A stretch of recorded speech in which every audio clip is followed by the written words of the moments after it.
welcome back. We've been talking about going back to school all week, and unfortunately, a part of that means dealing with bullies if you're a kid sometimes. That's right. It's been a widespread problem. We've had stories in the news that have ended very tragically. We're going to talk about it today as school is starting, and we have our expert with us, Amanda Nickerson. She's the director for the Center for the Prevention of Bullying and Abuse at UB. First of all, who would have thought that we would have needed a department on that? It's just kind of a sad situation, isn't it? Now, let's start. What is the difference between bullying and then just regular teasing? That's a great question, and a lot of people don't realize that there is a difference. Teasing is your back and forth between friends or people that you know. It's designed to make somebody else laugh and poke fun at one another.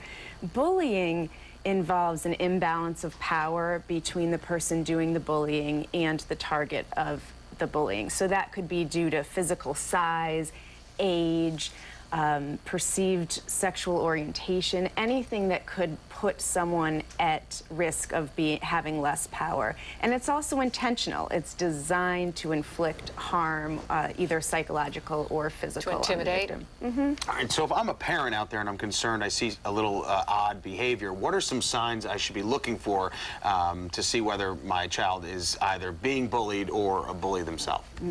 Well, parents know their kids and they know what they're like. So if your child has gotten more quiet recently, if they have unexplained sort of cuts or bruises, that's the classic sign. But also if your child doesn't want to go to school, if they don't want to be in social situations, if they're saying that they feel sick but there's no real physical cause, it could be that they're being bullied. As for signs if your child is being the bully, do they use terms about other people? Oh, he's gay, he's a wimp. Do they anger easily and seem real hostile and try to exert their power, even on their own siblings? Now, what can parents do if they find that their child is being bullied? Is it sometimes parents feel like, I don't want to intervene because then they'll be bullied even more? Right. What do you do?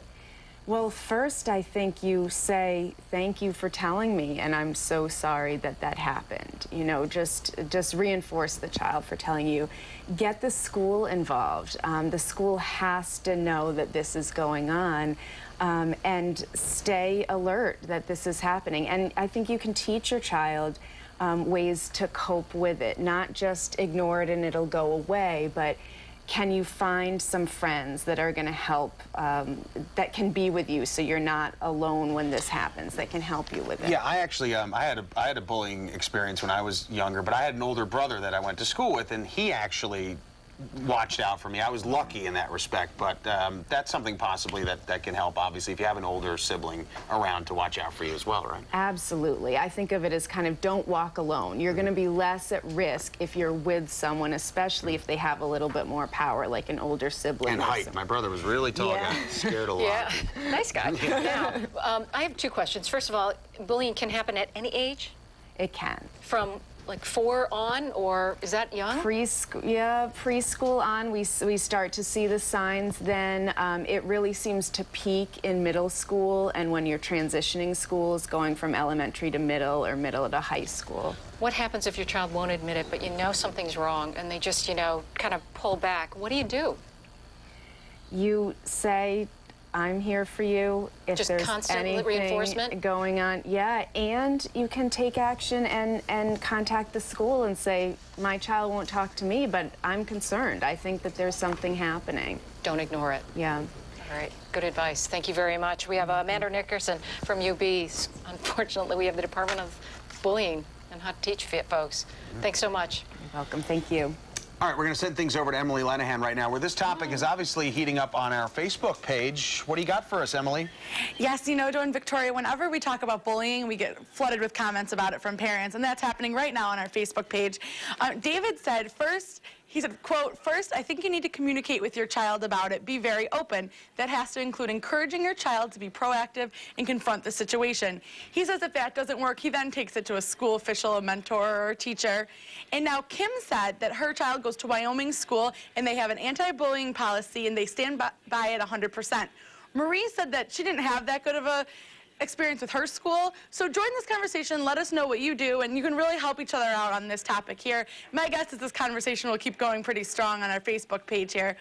Now, also, I want to switch gears really quick because earlier I mentioned to you our story on WIVB.com about the earthquake. Now, we have some really great resources in here, and I just wanted to point them out to you so you can check them out and learn more. Our photo gallery has shots from Baltimore, the Washington area, and Philadelphia. These pictures really show the story of what happened yesterday. And if the earthquake scared you a little bit and you just want to be prepared, we have an earthquake safety checklist. This is how you can prepare for an earthquake, what you can do during it, and how to handle the situation afterwards. So that's all on WIVB.com right now. And of course, the conversation's happening on our Winging It Buffalo Style Facebook page.